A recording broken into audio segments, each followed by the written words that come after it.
Oh, so you're junior fire, and what else do you have planned? So this Friday, we're going to Nickel Plate Nordic Center in Apex, and we're going snowshoeing. Wow, snowshoeing.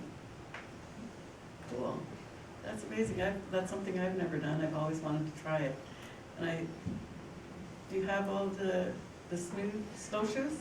We, in our PE department, we have 8 pairs, but we're gonna rent the rest for the students up there, so they got enough equipment for us, so.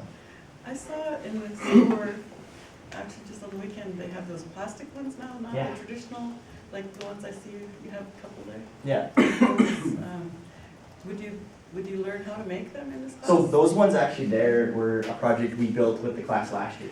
So Oh, we actually, as a class, we used PVC pipe, and we made snowshoes as a class and tried them out. So we were able to go for a short afternoon. They started falling apart a little bit, but we had some fun. right on. So it's kind of survival skills that you're learning in class? That and just kind of like just outdoor skills when we do Outdoor those. skills? Oh, yeah. Maybe actually 3 of my younger brothers went to Monashi Mountains when they were in the survival class, and they stayed up the mountains for a week. They were dropped off and let loose on the mountain for a whole solid week, and they were taught how to eat grasshoppers and ants, certain ants that you're allowed to eat, and they always talked about that when they were about your age, and it helped them still today, their skills that they learn, and to be grateful for what you have. And it's just amazing to me. I always remember them coming back home and saying, I ate 10 grasshoppers. And I was like, what? So to me, that's just amazing.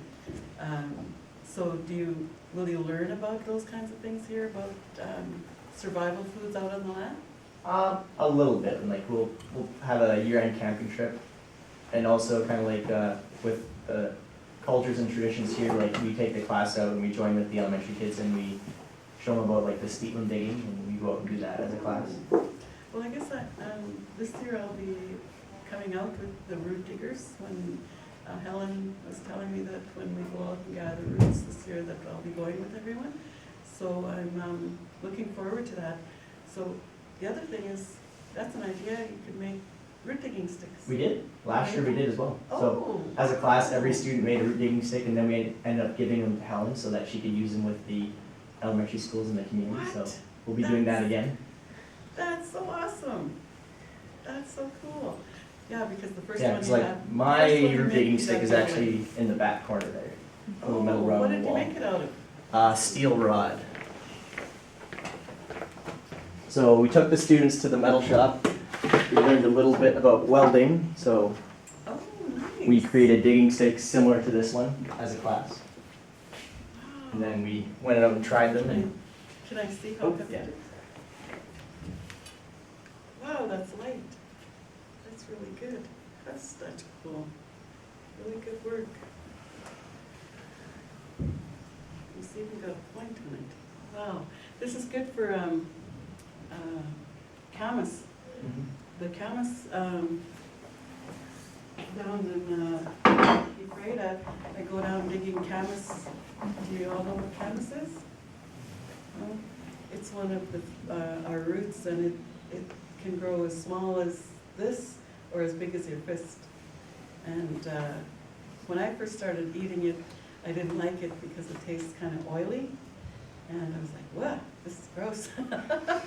But through ceremony and eating it, I grew to like it, and now I go out and dig it, and I really, if I don't get to go, I get sad. So, but it grows about this deep in the ground. It's not like the speechum, which grows on top. Yes. How would you prepare it? The camas, you can, what I do with some of it is I slice it up and just dry it. And I think I might have enough. The next time I come to school, I'll bring you all a sample taste of it. But they also, you can put it in the fridge or the freezer and freeze it. And you cook it just like the speechum. But I like mine dried, and I sit and watch TV, and I'll just eat them like when it's cut up, but I just eat it like potato chips. So instead of potato chips, it's actually better for you. My late mother used to tell us that your DNA is encoded with the memories of our food.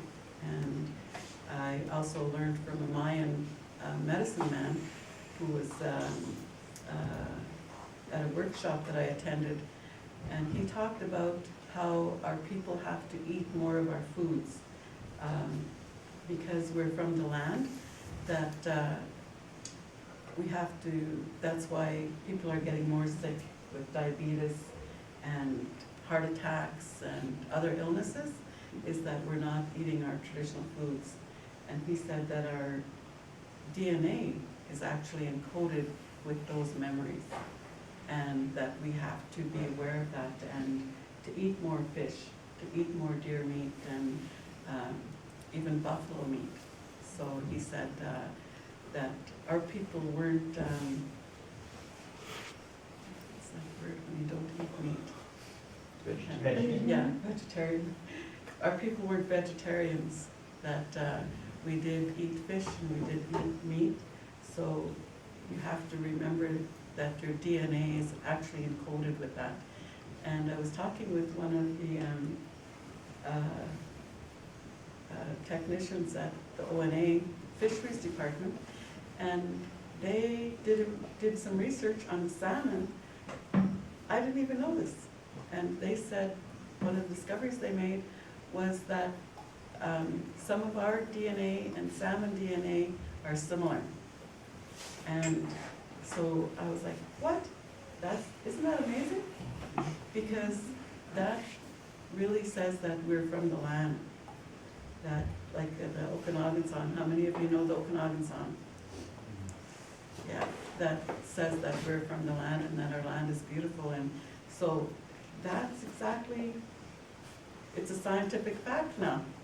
And even, it was before, but now it's even more proven that our people are from the land. So that to me is amazing that they found similar DNA in the salmon and as the Okanagan people. So I'm like, yikes, that's so awesome. So in the other class, we were talking about renewal of the land. And so one of the things that they were talking about is the burning. Do you know anything about the burning that they do on the land in the springtime?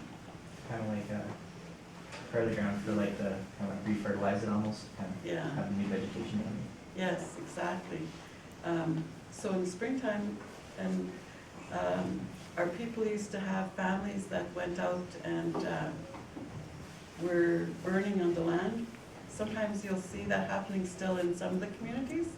I know in Penticton, the Kruger family there, they always get the fire department out on Penticton Reserve because they're burning and they're being told to put the fire out. And I always go over there and visit, and they said they're getting into trouble because they're doing what they were told to do and what they're taught to do is burn. And that ensures that there's not too many wood ticks, not too many pine beetles and parasites on the land. But with the Environmental Act and what do they call it?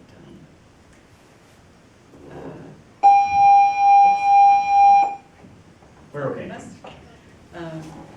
All those different things in the government and town say that we're not allowed to do certain things, so they restrict them from doing their burning, which is kind of sad because then everybody suffers. It's not just the people on the reserve, it's the whole community because everybody is affected. So, does anybody have any questions? So with our class, a story we've been reading that I hear you're familiar with is My Name is Pizza. Oh, yes. So Yes. I hear you have some family ties to the person who wrote this. Yes, it's true, it's my aunt. So some of the students just wanted to ask you some questions, maybe about this. Sure. Which residential school did you go to? I went to Kamloops Indian Residential School. I went there when I was 9, and I got to go home in the summer. And then I went again when I was 10, and I got to go home in the summer. And I stopped in grade 8. So grade 8 was the last year, no, grade 9 was the last year that I was there. Are you still in touch with any friends you made in residential school? Oh, yes, they're my family.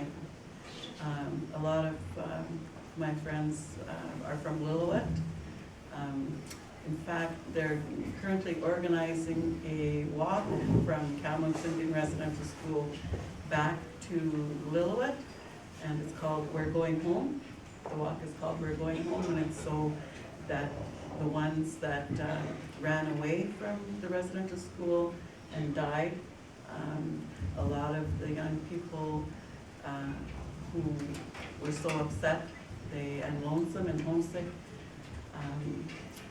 ran away, and some of them, I heard of 2 girls that ran away. They died on the train track because they tried to jump the train to go back home and got killed on the train track. So we were just told that they're not coming back, and that was it. And then we heard later that they died.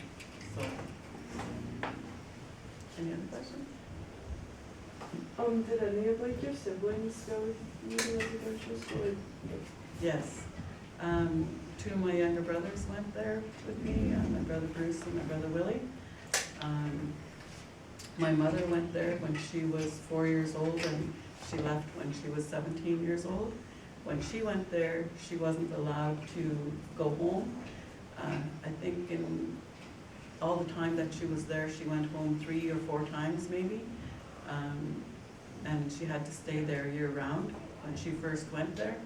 I think the first time she said she went home, she was 7, so she didn't get to go home for 3 years. And when she first went there, she spoke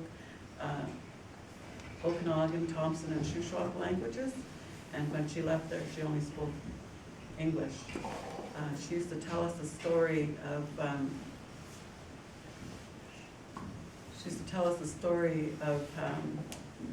kneeling down, being told to kneel down, and because she was asking to go to the bathroom, and the nun whipped her and made her kneel in sand the whole night.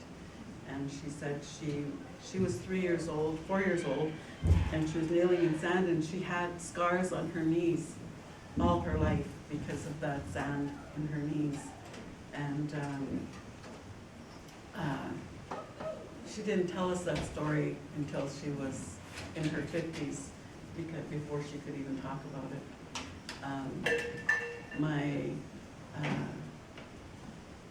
A lot of my friends today have a lot of trauma around residential school. I practiced to run away myself when I was first taken and brought there. I was taken by the ministry and placed there at the residential school because my father was an alcoholic.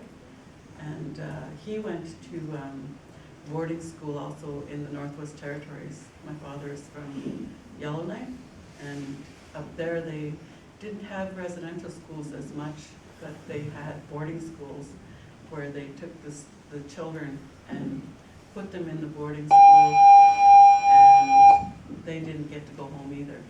So, so I'm like 3rd generation. Do you have a question, or you're just stretching? Just stretching? I think so. So most of my family, my aunties and uncles all went there. And Colshana and Douglas Lake, the people there say we're 100% affected by residential school because there are very few fluent speakers left. And there are not many family systems left. So I know a lot of our communities are the same way. There's different residential schools. One of my uncles went to Mission Residential School, which is down Chilliwack area, Abbotsford around there. He went to Mission Residential School, and they took him when he was I think also 4 years old, and he's the youngest in my mom's family, and he never left until he was 21. Before, and because it was so far away, my grandparents never got to visit him. And back then, there weren't vehicles and cars that you can drive to go visit. So my uncle was taken and didn't get to see his family. So it's something, and I personally went to, when my uncle went to court, he pressed charges against the priest for hurting him. And there were 18 men that were pressing charges against the priest at Mission Residential School. And when we finished the court case 3 years later, 6 of the men committed suicide. So I was a witness to my uncle and to these men. I listened to their stories about what that priest did to them. So it was really sad and extremely disturbing to hear